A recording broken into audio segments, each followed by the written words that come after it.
partir de este momento en Madero FM, los invitamos a sintonizar Perspectivas, junto a Guillermo Holzman y Percival Madero.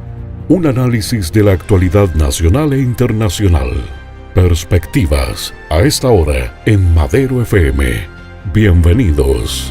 Bienvenidos, distinguidos auditores y televidentes, nuevamente en nuestro espacio, iniciando el año 2019, nuestro programa Perspectivas, que hacemos con nuestro distinguido amigo y colega Guillermo Holzman, a quien le agradecemos, como siempre, sus escasos tiempos para poder compartir con nosotros aquí en la mesa de Madero Comunicaciones y particularmente en nuestro programa, con el cual estamos muy complacidos por la crítica y el apoyo y el respaldo que ha tenido este programa Perspectivas, que llevamos hasta sus hogares, que hasta sus televisores, todas las semanas. Perspectivas también se hace un deber en desearles un feliz año a todas las personas que nos siguen y comprometiéndonos con Guillermo a que este año también sea un año en que semana a semana estemos llevándole lo mejor o lo más interesante del análisis político nacional y mundial, internacional y nacional. Guillermo, gusto de saludarte, gracias por estar nuevamente con nosotros y desearte un feliz año, que muchas todas las cosas se cumplan y que obviamente todo acá, particularmente en nuestro programa Perspectiva, podamos seguir entregándole esta opinión fundada a nuestros distinguidos auditores y televidentes. No, gracias a ti, Percy, igualmente para ti y todo el equipo de Madero Comunicaciones, un muy feliz año, que tengan una plenitud, felicidad y armonía personal, familiar y laboral, y particularmente a todos los que nos siguen, como a través ya llevamos más de un año, así es, y con este primer programa del año, bueno, que vayan toda nuestra buena energía y víveras para un muy buen 2019. Perfecto. Guillermo, la mirada internacional se posa sobre América Latina, particularmente porque hay un presidente del país más poderoso de América Latina, que es Brasil, que asume el poder político después de una gran victoria. Jair Bolsonaro, un político de derecha, un ex capitán del ejército brasileño, que llega al poder con expectativas tal vez más allá de las yo diría que la razonable, dado toda la debacle que hay en la manera como se ha administrado la sociedad brasileña, en lo administrativo, en lo policial, en lo político, etcétera. ¿Cuál es tu visión y cuál es la mirada? ¿Qué es lo que debiéramos ver respecto de lo que Bolsonaro ha prometido a su pueblo y que de eso efectivamente se va a poder cumplir y que no? A ver, yo creo que para poder saber bien o ver bien cuál es el escenario que enfrenta Bolsonaro hay que hacer una distinción desde el punto de vista del análisis. Una primera aproximación nos indica cuáles son las razones por las cuales gana Bolsonaro. Y las razones por las cuales gana Bolsonaro tienen que ver con una corrupción extendida dentro del Estado brasileño, que Bolsonaro la vincula directamente a la administración del PT. Recordemos que el PT administró el país casi por 20 años. PT, Partido de los Trabajadores. Es el Partido de los Trabajadores, que es su líder natural y que lo lleva hacia el poder, es Lula da Silva, que está preso y acusado de corrupción, digamos, de fraude, y tiene otras 11 acusaciones que todavía están en proceso y a la cual debe dar cuenta. Lo que sí es concreto es que todo el verano que hubo en Brasil con el primer gobierno de PT, en Brasil el gobierno dura 5 años, y donde una gran cantidad de brasileños salió de la pobreza, en definitiva eso no logró mantenerse en Brasil y eso colapsa con Dilma Rousseff, donde los niveles y grados de conflictividad social aumentan considerablemente justamente cuando esas personas que salen de la situación de pobreza ingresan a los sectores medios de la población, en definitiva no pueden mantener su condición. Y el no mantener su condición tiene que ver con los errores políticos que comete el segundo gobierno de Lula y particularmente a los dos, el primero y la mitad del periodo que hace Dilma Rousseff finalmente. Recordemos que ella finalmente es destituida como presidenta, asume Temer, que es el que le entrega el poder a Jair Bolsonaro.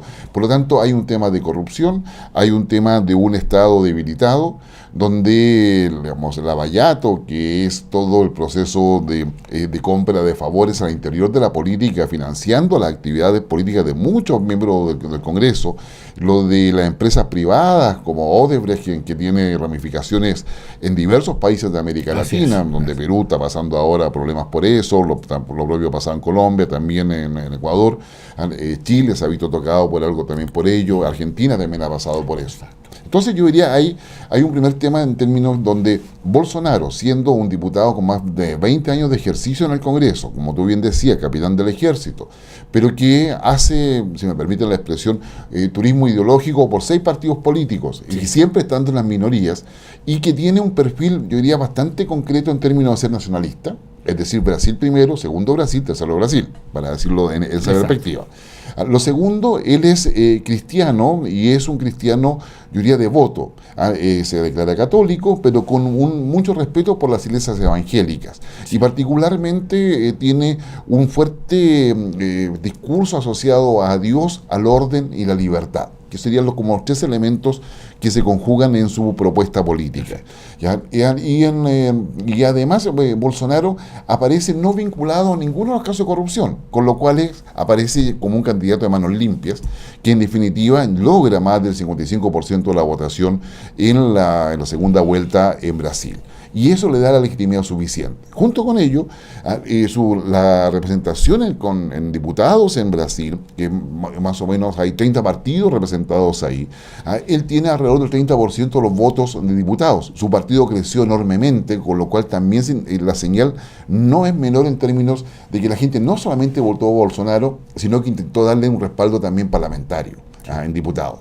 Si bien es cierto, el Partido de los Trabajadores sigue teniendo mayoría, viene seguido muy de cerca por los seguidores de Bolsonaro. Y después están todos el resto de los partidos, que como hemos dicho, son cerca de 30. En el Senado son cerca de 20 partidos representados, ahí están con mucho menos apoyo, y lo obligaría a negociar.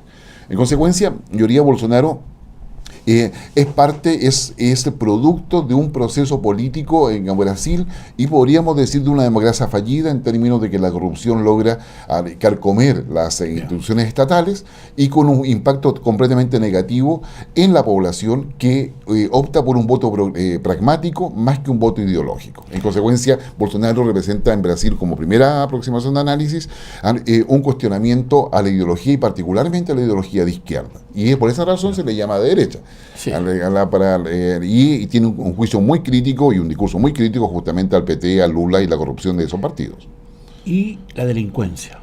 A tu juicio, ¿cuánto caló la delincuencia en esta circunstancia de la elección de Bolsonaro? Yo diría bastante, porque tanto los principales centros urbanos, llámese Río de Janeiro, llámese Sao Paulo, llámese el norte brasileño, como también Porto Alegre y toda la zona sur, que es la zona industrial brasileña, en definitiva, los niveles de violencia, de homicidio y de impunidad pasan a ser un elemento que a la población, que está tratando de vivir el día a día en Brasil, le afecta, yo diría, en términos muy intensos, y que en definitiva empieza a mirar que un Estado debilitado por la corrupción no tiene la capacidad de imponer el orden o dar las condiciones de seguridad que la población necesita.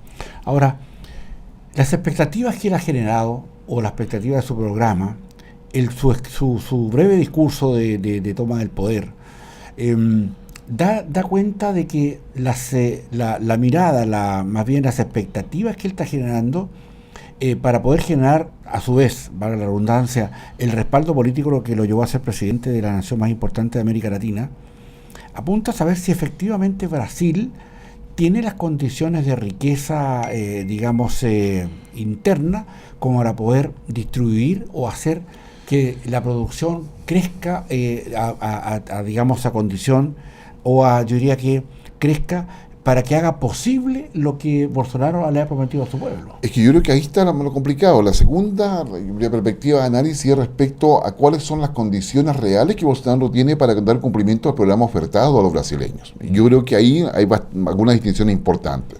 La primera de ellas es que Brasil se quedó atrás en un proceso de inversión para mejorar la industrialización.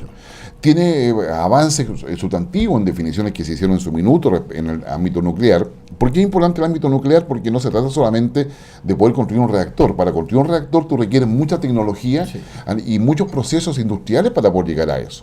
En consecuencia, el uso dual de esas capacidades realmente son para Brasil importantes, pero son insuficientes si no se mira todo el tema agrícola, que es la verdad una de las, yo diría, las herramientas económicas más importantes para Bolsonaro, porque es lo que le puede dar mayor retorno económico o de divisas a Brasil, a todo lo que son el tema de los combustibles, no solamente la soya, sino que todo lo que tiene que ver con energía son elementos, y asociados a la agricultura, son elementos fundamentales para Brasil. Recordemos que Brasil es la quinta economía del mundo. Entonces, yo diría, Brasil, donde puede tener éxito rápido es con la agricultura.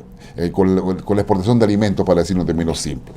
Pero eso significa que tiene que a su vez invertir en industrialización, porque lo que Brasil puede exportar de alimentos son el alimento básico, aquel que se cosecha y se exporta. Claro. Pero se requiere también una industrialización, y la industrialización en el ámbito automotriz, en el ámbito yo diría, informático, computacional, en varios otros ámbitos, ahí hay un Brasil que está más retrasado y que requiere un mayor tiempo. Hoy día, Bolsonaro, su mayor desafío es tener respuestas concretas que lleguen al bolsillo de la gente, que haya un mayor orden y mayor seguridad, que haya una lucha efectiva contra la corrupción y que efectivamente Bolsonaro pueda plantearse en una perspectiva que busque resultados. Ahora, el otro desafío que tiene Bolsonaro es lograr los acuerdos dentro del Congreso, y son las reformas estructurales, como las conocemos acá en Chile, la de pensiones particularmente, que es un gran tema y que va a generar conflictividad social, la laboral en términos de flexibilidad, la de educación, que se ha avanzado bastante, pero todavía se requiere la implementación concreta respecto a con qué elemento estratégico de desarrollo se va a vincular la educación. Está el tema también de la reforma de seguridad. Está todo el tema migratorio, que ya Brasil, por ejemplo, anunció concretamente de que se iba a salir del pacto migratorio firmado hace una semana atrás, y donde Chile, como bien sabemos, no lo hizo. En consecuencia, su mayor desafío es si tienen o no la capacidad para poder hacer la negociación que requiere al Congreso, que le permita aprobar los proyectos que él necesita presentar. Porque apuntaba particularmente a que al no tener él mayorías en el Congreso, la manera de cómo él va a ejercer su primera magistratura no va a ser fácil, y porque probablemente las expectativas que él ha generado probablemente sean más exacerbadas por una izquierda que está muy dolida, no solamente porque tiene a su líder preso en uno de los 11 casos, sino que porque además ven que esto genera toda una manera como de autodefenderse, dada la posición que tiene Bolsonaro contra el socialismo, contra el marxismo en general, digamos. Sí, yo diría Bolsonaro lo que ha instalado ha sido la derrota del Foro de Sao Paulo, y la derrota de los gobiernos de izquierda o tendencia socialistas. Podemos discutir muchísimo respecto a si eso es así, pero lo concreto es que si tú ves lo que pasa en Brasil, lo que ha pasado en Argentina, lo que pasó en Paraguay, la discusión que hoy día está en Uruguay, lo que ha pasado en Chile, la discusión dentro de Perú, la situación en Colombia, en definitiva tenemos una derrota de la estrategia política que era auspiciada desde el Foro de Sao Paulo, y donde el PT y Lula da Silva eran uno de sus principales expositores. En consecuencia, acá yo diría que Bolsonaro, más que plantear un triunfo de la derecha, plantea una derrota de las estrategias socialistas o de la izquierda. Perfecto. Ahora, en ese punto, y ya apuntan, digamos, y bien enfocándonos más en el tema de relaciones internacionales de Bolsonaro. Ya ha señalado que con el eje Estados Unidos está tratando de buscar, digamos, respaldo para ver el tema de las migraciones, por ejemplo, el oponerse a regímenes dictatoriales con mucha fuerza, o sea, no más bien, no de una mirada más bien, yo diría que contemplativa, sino que de más acción contra gobiernos que tienen tintes socialistas o dictatoriales. ¿Cómo ves tú que esa mirada interna, que esa mirada, digamos, del propio Bolsonaro vaya a solucionar? Porque digamos de otra manera, que los gobiernos son muchas veces digamos, de un tinte derecha, centro-derecha, pero también los congresos siguen estando en manos de la izquierda. Por lo tanto, en Brasil un caso, Chile otro, y tenemos otros países más. Entonces, ¿cómo eso se explicita? Porque también la cabeza gubernamental, la cabeza del Poder Ejecutivo está en la derecha, pero el Poder Legislativo está a la izquierda, y cómo eso de alguna manera se fragua, cómo se conversa, porque también podría tener un problema parecido al que tiene Chile, en general por ser más bien, no sé si acaso, obstruccionista, pero el poder político es así, no quiere el triunfo del otro por muy bueno que sea. Claro, pero el poder político también tiene la capacidad de adaptarse. El poder político es como el camaleón, digamos, se va adaptando según la ocasión. Y la izquierda también requiere mantener los espacios de poder. En consecuencia, hay una definición de sectores importantes que están en la izquierda hoy día, en el caso de Brasil y en otras partes de América Latina, incluido Chile, donde aparece una izquierda más pragmática que empieza a abrazar determinados elementos liberales sin abandonar su discurso de izquierda, pero que están mucho más dispuestos a llegar a negociaciones. Ahí va a depender mucho cómo se plantee la estrategia. ¿Cuál es la gran fortaleza de Bolsonaro para ese proceso de negociación? Su nacionalismo. O sea, es decir, si hay una cosa que caracteriza a Brasil, es el amor que los brasileños tienen por su país. Sí. Sí. Y eso hace, por ejemplo, que las Fuerzas Armadas tengan mucha ascendencia en la población, y no pasa desapercibido la gran cantidad de exmilitares que están en el gabinete de Bolsonaro. Sí. Hay solamente 2 mujeres, y donde Bolsonaro va a tener muy claro, yo creo que incluso revisando sus declaraciones ya de décadas pasadas, quizás lo más claro ideológicamente de él es el tema nacionalista, en términos de la coherencia de su discurso en el tiempo. En consecuencia, cuando Bolsonaro se plantea frente a la idea de que tiene que negociar, una buena estrategia política es negociar a partir de hacer grande a Brasil, o sea, como expresión de nacionalismo. La segunda es obligar a que se definan los grupos de izquierda más extremos y dejarlos aislados o dejarlos en minoría, y atraer a esa izquierda que desea mantenerse en el poder o disfrutar de lo que son las redes de poder que aún mantienen dentro del Estado brasileño. En consecuencia, y eso lo va a obligar obviamente a negociar, pero eso va a depender mucho de cómo despliegue su estrategia de negociación Bolsonaro, y eso todavía no lo vemos bien, pero sería lo que uno esperaría conforme el perfil que tiene el actual presidente brasileño. Y luego viene lo que ha realizado Bolsonaro, es al alinearse con Donald Trump. Sí. ¿Ya? Lo segundo, que tú mencionabas muy bien, su declaración explícita de ir contra los gobiernos autoritarios en la región, lo cual es un mensaje muy claro para Venezuela. Sí. Y ahí, junto con eso, aparece ya Rusia para poder darle mayor capacidad militar a Venezuela, y deja en el limbo qué va a pasar en la relación Brasil con China. Esto tiene un impacto geopolítico y geoestratégico en realidad, porque si Brasil modifica sustantivamente la relación bilateral con China, no cabe duda de que efectivamente va a modificar la relación de China con toda la región. Es decir, lo que pasa en la relación Brasil-China va a tener impacto en el resto de la región. Y eso hay que tenerlo considerado. No debe pasar desapercibido en esa perspectiva la advertencia que hace China a Taiwán. Taiwán mantiene muy buenos lazos en América Latina. Sí, pues. En consecuencia, lo que haga o no haga Bolsonaro, siendo la quinta economía del mundo, siendo considerada una potencia política y geopolítica a nivel mundial, claramente va a ser muy relevante. Y además, cuando uno habla hoy día de Bolsonaro, no puede dejar de hablar a su vez con lo que pasa con López Obrador y sus discursos en México, sí. Que también están generando bastante preocupación, porque eso, en definitiva, si bien es cierto, México está en América del Norte, para todos los aspectos ideológicos siempre considerado parte de América Latina. Sí. Y Bolsonaro, por este otro lado, que son 2 países que claramente son los más industrializados de toda la región, claramente sus definiciones van a ir instalando otros ejes de discusión, donde países como Chile van a tener que enfrentarse a una,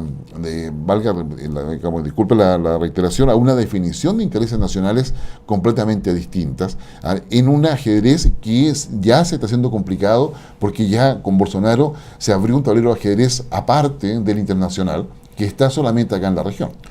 Particularmente, y tal vez te refieres a que lo que va a insistir o cómo se va a solucionar el corredor Atlántico-Pacífico a través de Brasil y saliendo por los puertos del norte de Antofagasta. Exactamente. Todo eso es de una envergadura comercial y de crecimiento también para los países que crucen esta gran carretera de la producción, porque sale mucho más cerca, digamos, exportar por el Pacífico hacia Occidente, hacia Oriente, hacia Asia, por acá por los puertos de Chile. Y no digamos, hacerlo por los puertos del Atlántico. Entonces, también ahí hay un sesgo geopolítico y de atracción mutua Chile-Brasil que también es muy interesante poder desarrollar. De hecho, ya el presidente Piñera, en la visita que le hace a la toma de mando de Bolsonaro, ya esbozó algo de eso. Exactamente, que recordemos que Chile se planteó una mirada estratégica de Chile que fue muy interesante, se dio en el gobierno de Ricardo Lagos con los corredores bioceánicos. Así es. Inicialmente, unos corredores bioceánicos era que pasaba por Brasil, Bolivia, Chile. A raíz de todas las demandas presentadas por Bolivia y las dificultades para poder llegar a acuerdo con Bolivia, en definitiva se ha generado, y eso está muy avanzado, un corredor bioceánico que va Paraguay, Argentina, Chile. Sí. ¿Ya? Que por lo tanto se bypassea Bolivia. ¿Ya? Y eso está, digamos, está con las inversiones hechas, está, diría, en los últimos momentos la última etapa para finalizar todo ese proyecto, lo cual le va a dar a los puertos de Iquique, Arica y eventualmente también Antofagasta una mayor utilización de todos sus recursos y capacidad y con todo el impacto positivo de empleo para Chile. Ya sin lugar a duda. Pero también eso significa que para países como Chile, que vamos a dar ese servicio de acercamiento portuario, tenemos que tener muy claro cómo va a ser nuestro relacionamiento con los países de Asia. No debe pasar desapercibido en todo esto que el domingo, digamos, recién pasado, como el domingo 30 de diciembre, entró en vigencia el TPP-11, Trans-Pacific Partnership 11, que es el que está sin Estados Unidos y donde Brasil sí le interesa estar. Entonces, hay acá una situación en la cual, y por eso hablamos de un ajedrez latinoamericano que depende del ajedrez mundial, lo que pasa entre Rusia, Estados Unidos, China, por y Europa, y acá se ha formado ahora con López Obrador y con Bolsonaro, con Macri, con Piñera, un ajedrez distinto. ¿Y quién tiene la clave de cómo se va a llevar a cabo este ajedrez? Es Piñera. Increíblemente. Sí. No obstante que Chile es un país mucho más pequeño en términos de economía, de PIB, de todo, que Brasil y que Argentina. Sin embargo, el que tiene la mayor credibilidad y la mayor capacidad de negociación y de articular acuerdos es justamente Chile. Y es ahí donde el APEC 2019 va a ser fundamental. Este año. Claro, recordemos que Macri ha invitado a Piñera a ser observador G20. O sea, hay una sincronía en términos de que Argentina necesita los servicios de Chile para poder acercarse a Asia, porque Chile tiene la experiencia, la expertise, claro, y tiene la claridad estratégica respecto a lo que eso significa, y la ha tenido del año 94, 95 en adelante. Y además que tenemos los puertos para eso. Exactamente, entonces hay todo un tema de inversiones entre medio que es necesario empezar a mirar acá, y ya no solamente desde el punto de vista privado, sino desde el punto de vista estatal, y acá hay definiciones que le van a corresponder al gobierno de Piñera, que no van a ser fáciles y que van a tener que tener una hoja de ruta bastante clara. Entonces, yo creo que ahí hay un tema. Y el otro tema tiene que ver con el hecho de que lo que pase con Bolsonaro va a depender mucho de lo que pase con Macri. Y Argentina va a elecciones este año, Bolivia va a elecciones, Uruguay va a elecciones. En consecuencia, hay un panorama donde la posición de Jair Bolsonaro en todo esto va a ser muy relevante. Ahora, Bolsonaro va a mantener con los países de América Latina una relación uno a uno. Brasil, si uno sigue la lógica nacionalista de Bolsonaro, quiere ser líder mundial, quiere ser considerado dentro del tablero de ajedrez mundial, del mundo. Hoy día ya logró establecer un tablero de ajedrez propio, pero Brasil no va a querer asumir un liderazgo en la región. Y eso es muy importante tenerlo claro para poder saber qué es lo que quiere Brasil y qué cosa puede lograr Chile con Brasil. La relación entonces no está tanto, porque también se ha hablado mucho, más bien en el comunillo político, de cuánta va a ser la influencia de la actitud de Bolsonaro en Chile respecto de ser un político de derecha. Algunos hablan de una extrema derecha, yo no lo veo tanto como una extrema derecha, lo veo más como uno derecha, respecto de otro gobierno de centro derecha acá en Chile, y de unos liderazgos que están internos acá en Chile, que tienen que ver con José Kast, ¿ya? Sí. Para ver cómo eso podría afectar es el crecimiento probablemente de un sector político que estaba bastante venido a menos hasta ahora. Entonces, no solamente la parte de la influencia política que hace, digamos, Bolsonaro en su país, sino que lo que él también va a irradiar. Y también en esto, Guillermo, cómo, digamos, se supone que va a ser la tratativa, teniendo por un lado una gran oportunidad de poder conseguir muchos fondos a más bajo precio de China, créditos chinos, versus créditos americanos. Y yo creo que ahí está la gran disyuntiva, si acaso el eje, digamos, Trump-Bolsonaro, o el eje, no sé, Xi-Bolsonaro, van a ser importantes para los crecimientos de los países. El nacionalismo de Bolsonaro no hace mucha distinción, si acaso el aporte, la ayuda al crecimiento para la industrialización de Brasil va a venir más por China que por Estados Unidos. ¿Qué opinas tú? Porque eso también va a generar, a su vez, una contraposición, un contrapunto y un cierto conflicto entre las miradas futuras de esas relaciones. Sin lugar a dudas que sí, Bolsonaro desconfía de China, digamos, lo ha declarado en su campaña. No ve con buenos ojos la llegada de capitales chinos a Brasil, digamos, lo ve como un riesgo, si es que no como una amenaza. Y las definiciones que ahora va a tomar como presidente van a ser muy importantes, las señales que está enviando. Cuando se alinea con Donald Trump en algunas cosas, y no ha dicho nada sobre China en términos específicos o concretos, uno puede esperar de que China va a contraatacar, si quiere, en términos de su ofensiva en América Latina, en Argentina, donde ya tiene mucho avanzado y donde China se ha comprometido con Macri para poder ayudarlo en el Fondo Monetario Internacional, ayudarlo con crédito blando, como tú bien has señalado, pero eso no va a estar claro qué va a pasar con Brasil. Recordemos además que detrás hay un actor que muchas veces no hace tanto ruido o no es tan visible, que es la Unión Europea. La Unión Europea ha mantenido por más de 20 años prácticamente, una relación privilegiada con el Mercosur y particularmente con Brasil. Sí. En consecuencia, hay ahí un actor donde Bolsonaro puede buscar una intermediación para poder hacer un frente común con China. Para China, el tema de Bolsonaro no se viene fácil, de partida. Y obviamente para China, Brasil es importante porque es un país que tiene una semi-industrialización desde el punto de vista alimentario, una semi-industrialización desde el punto de vista tecnológico, y en consecuencia, para lo que China quiere hacer en la cuarta revolución industrial, un país que le pueda dar insumos básicos que ellos ya no van a fabricar sería Brasil. Entonces, necesitan a Brasil para tener un soporte más importante en América Latina. Exactamente, porque India no estaría disponible para China. Los países con capacidad de industrialización están en América Latina y en algunos países de Medio Oriente, y no hay mucho más. Claro. Es decir, cuando estamos hablando de esto, para que se lo imaginen, China va a estar fabricando un teléfono con el cual yo puedo controlar toda la casa. Pero este teléfono tiene teclas, y China no va a hacer las teclas del teléfono. ¿Ya? O no va a ser algún elemento interno que se quiere que se fabrique en otro país. Entonces, a eso llamo yo la industrialización, porque todo lo demás lo va a ensamblar inteligentemente el computador, con alta calidad, en fin, con una serie de elementos, pero aquellas partes pequeñas es necesario que sean fabricadas en otro país. Por eso China, el tema alimentario, el tema de acceso a piezas y partes que le den sustento a la cuarta revolución industrial, a esa nueva industrialización que viene, que tiene que ver con inteligencia artificial, digitalización, etcétera, la hagan en otros países. Y los países disponibles para hacer eso no son muchos a nivel mundial.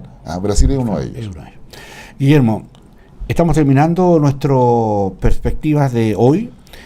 Con esta yo diría clarísima exposición respecto a cuáles son las incidencias y las consecuencias de un gobierno de Bolsonaro que empieza en Brasil, el país más importante por economía de América Latina. Así es. Queremos agradecerte la gentileza que has tenido en tus breves tiempos de poder compartir de nuevo con nosotros, Guillermo, y te dejamos invitados para una próxima sesión de perspectivas la próxima semana. Aquí estaremos con el mayor agrado. Yo creo que hay bastantes temas para poder analizar. El año 2019 se viene muy movido, no solamente a nivel doméstico de Chile, sino que también de América Latina y el mundo. Así que muchas gracias, Percy, y gracias a ustedes. Distinguidos auditores y televidentes, hasta una próxima oportunidad en este programa Perspectivas. Muchísimas gracias. Aquí concluye Perspectivas con Guillermo Holzman y Percival Madero. El análisis y la actualidad nacional e internacional. Perspectivas en La Fuerza del Norte.